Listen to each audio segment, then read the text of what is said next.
It's time for an actual honest review of Apex trader funding. I've gone through the Apex program from Eval to PA accounts, and I'm also an affiliate, although I'm clearly not a favorite because my crappy random code rarely works and they won't respond to my messages. Even though I was supposedly a top affiliate earlier this year, I've paid for all of these accounts I have myself and I owe them nothing, but I think that you're owed some honesty about Apex. And hey, let's not gatekeep day trading. So share this video with a friend or a trading chat that needs it, okay? It's not a secret that I'm not a big fan of what I see as predatory practices from these online prop firms. They take inspiration from the original prop shops where traders learned proprietary trading systems to trade the firm's money to make money. I haven't seen a breakdown of how these internet firms are making money, but if their primary source of income is evaluation fees instead of making profits in the market, they aren't teaching you anything and you aren't learning anything. I have seen where Apex and their competitors brag about just how much they've paid out, but I never see them brag about the success with their live funds. I suspect that a strong majority of their revenue is from evaluation fees and resets. When someone defends primarily trading on prop firm evaluations, saying that they are learning because of all the prop firm rules, sorry, but no, you aren't. That's not a trading system. Those aren't trading rules. Those are the account rules. And while they may, take a little inspiration from the original prop shops, the rules are designed to make the firm money, not you. And while some of them are good practice, some of them are not, and none of them qualify as anything that I would consider real trading skills. Unfortunately, that can make it kind of actually take away from your trading because you're so focused on the account limits and it ends up being really distracting from actual trading systems. So let's get into it. I started this page on my website and it's definitely a work in progress, but I'm building a comparison chart of these firms so you can really see line by line, item by item, what the main differences are. The link should be on the homepage at 𝗏𝗏𝗁𝗏𝗏𝗏𝗏𝗏𝗏𝗏𝗏𝗏𝗏𝗏𝗏𝗏𝗏 just let the skeleton out of the closet early here. Apex's biggest criticism from some of their PA account holders is being denied payouts. This hasn't happened to me, but I do lay pretty low with my Apex accounts. I don't trade them every day. It does sound like this is real. So if this has happened to you, give us the details in the comments so that other traders can make their own judgment. I'll get into more of this when we go through the rules. Apex offers accounts from 25K up to 30K, and I'll explain that a little bit more in a little bit, but basically the required evaluation days, it kind of varies from 0 to 7 depending on what their sales are. Lately it's been 0 a lot, and what that means is if you reach the limit to pass the evaluation on the first day or even the first trade, you can earn your PA account that day. You'll get an email at the end of the day. And they run specials where it's 0 days instead of a week. So I kind of put a variable time frame in there. The required days before payout, and this is new. They used to have a schedule, but now you can schedule those payments anytime throughout the month once your account is eligible for a payout, but you have to wait 8 days between the payouts. So I kind of put an asterisk here because these prices change depending on their sale. But the 50K eval with a normal sale price is about $33.40 plus sales tax. That's why a lot of times we'll just say they're $40 or $50 for these 100Ks. These are the most popular three here, the 50K, the 100K, and the 150K. Although I definitely think that this 50K is the super popular one there.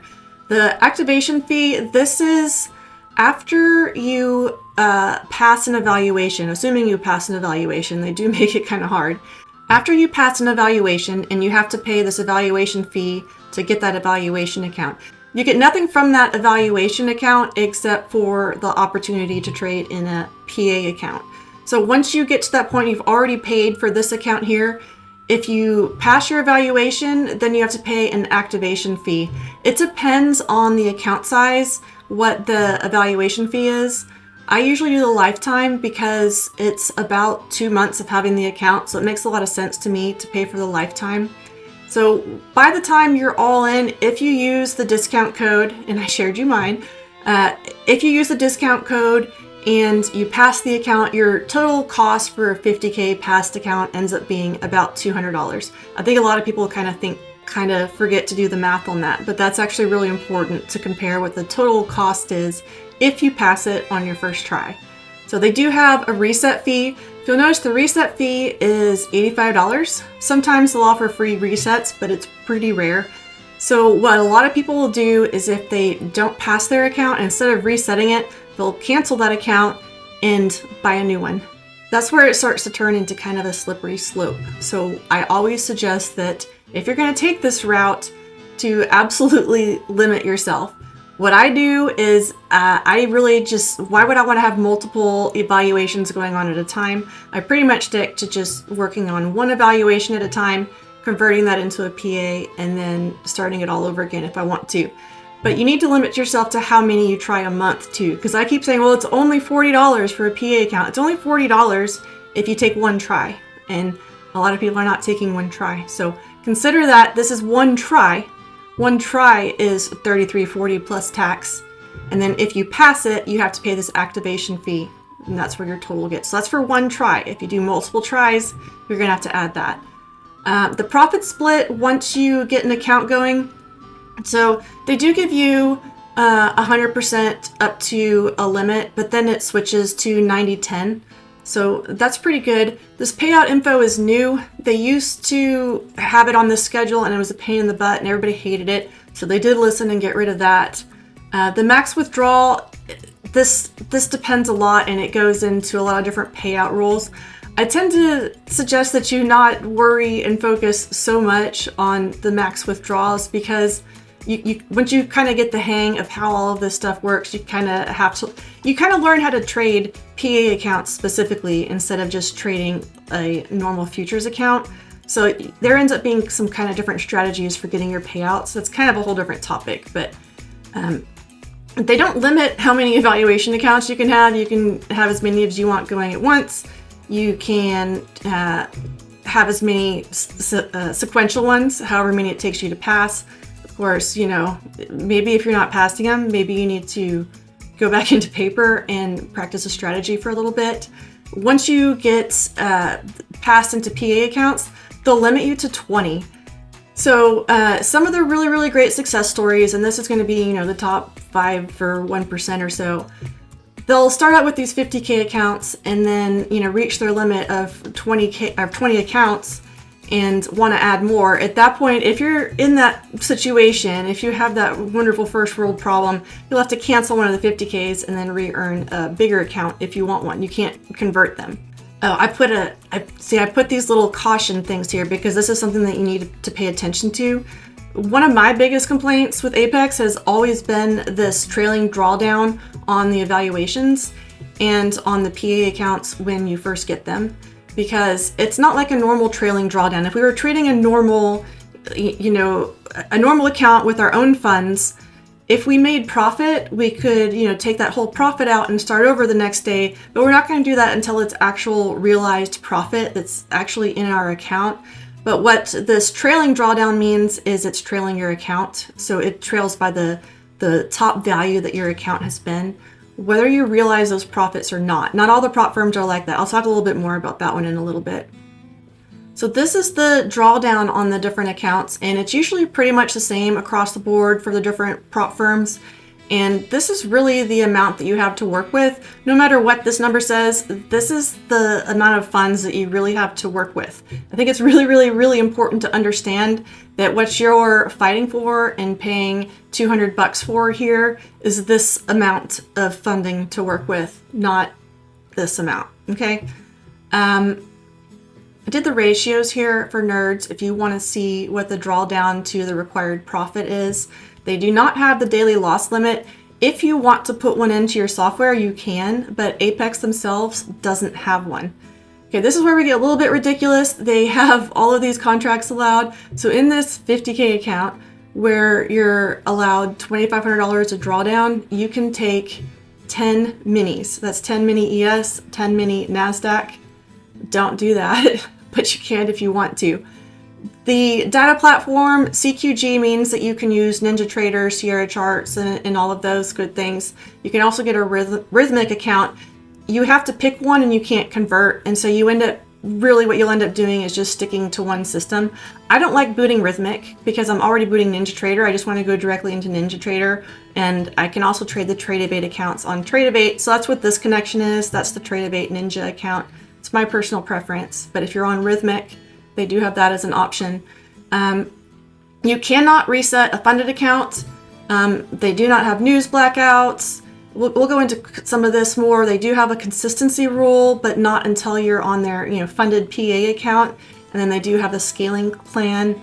And this is one of my favorite things, is they are not going to cancel you for inactivity. This is one I didn't know I had to watch for, but a lot of these firms have some really short time periods that they'll just, your account's gone because you didn't trade for a few days. You can see this one's 7 days over here. All right, now let's get more kind of detailed into some of these rules. They change their rules a lot, which may kind of quickly date this video. So be sure to verify all of this yourself. They are on their third logo of the year, but I wanted to explain the different rules since they aren't really rules that we normally have to deal with in normal trading. And these rules are specific to Apex. If you want to verify those rules, the fastest way that I know how to do that is to go to the Apex website, go over here to the help desk, and then you can type in whatever you're looking for.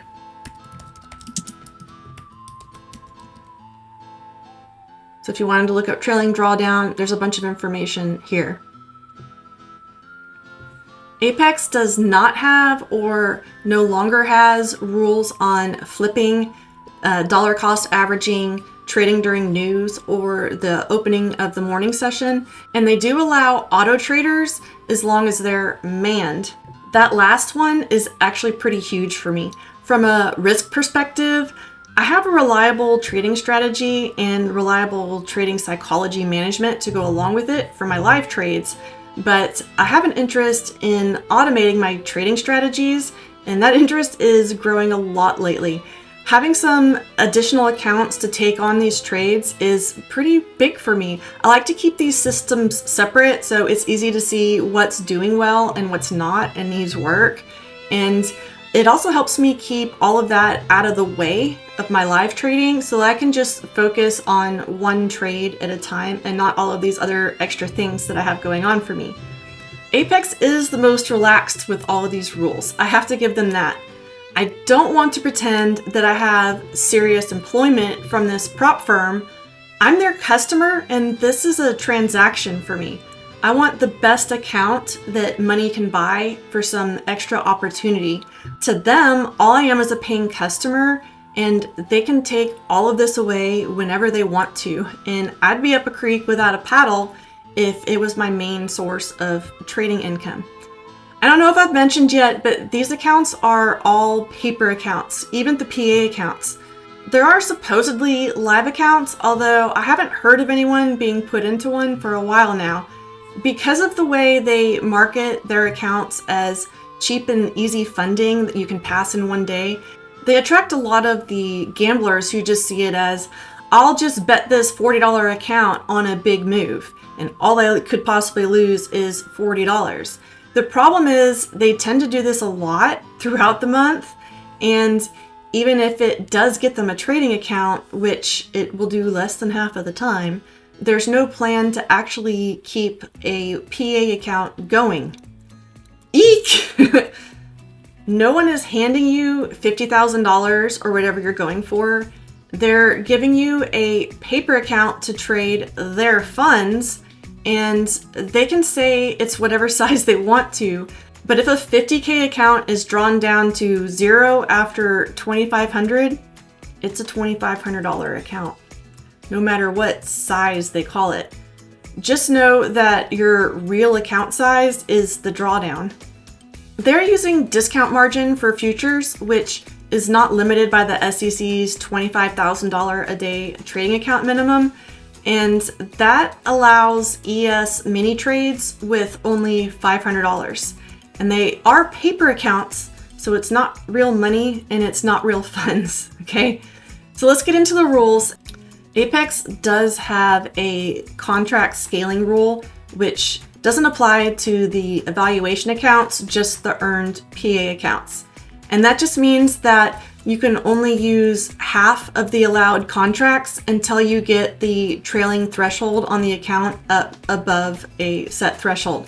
So for the 50K account, it's 52,600.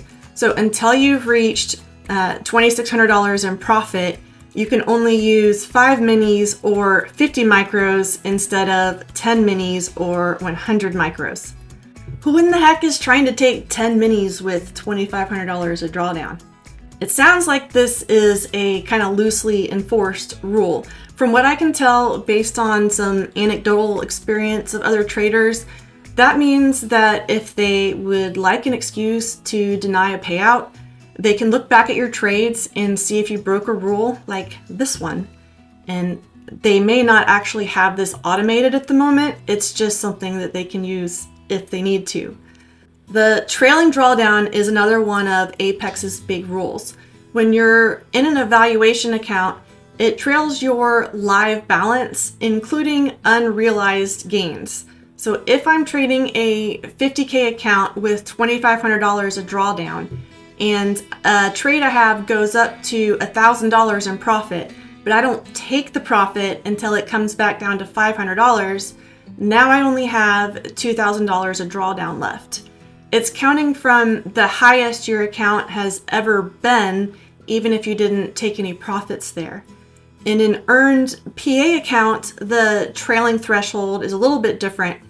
This is the magic number that once you reach it, makes your account eligible for taking the full limit of contracts. So for the 50K account, it's $2,500 plus $100 extra for their risk allotment.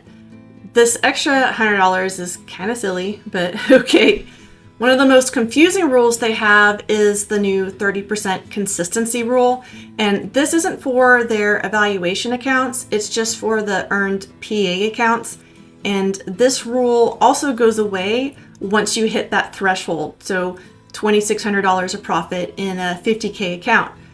So when you're in a new PA that hasn't yet reached that profit target, you have to watch your individual trade drawdown. Basically, you need to limit your trade's drawdown to 30% of your allowed drawdown, not counting the $100. So if it's still $2,500 on a new account, your 30% limit is $750. Basically, they're allowing a drawdown of 30% of the account per trade since it's really a $2,500 account. Basically, once you jump through all of the eval hoops, you have to jump through all of the PA hoops, and then you have an account that you can look to take some withdrawals. On a 50K account, that means first earning the 3K to pass the eval, then 2,600 to pass the PA to a point where it's usable. Some programs do this in a multi-step, but Apex does not. It's really just in their marketing. It still is a multi-step process. The 30% consistency rule also seems to be one of those kind of loosey-goosey rules where it's loosely enforced until Apex needs it, then they're going to enforce it kind of hard. To circle back on the claims that people have been denied payouts, from the people that have actually shared enough of the useful details where I can kind of see what's going on, it seems like these are all traders who are looking for a decent sized payout, although probably no more or even a little bit less than you would be taking from a live account. And you know, Apex, maybe they don't have any more use for these traders because they're costing them too much. So they're going to say, you broke one of these rules and we were nice about it before, but we can't be nice about it this time. And you have to remember that these firms are not regulated like the other, financial institutions are. so they can play by their own rules. And a note on taxes, you don't get to enjoy the nice tax treatment for trading futures with Apex, or really any of these firms for that matter, because it's not real money.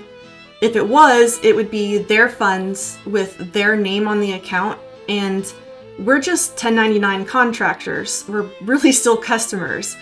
So we're taxed at our normal tax rate, the same as it would be for anyone else who sends us a 1099.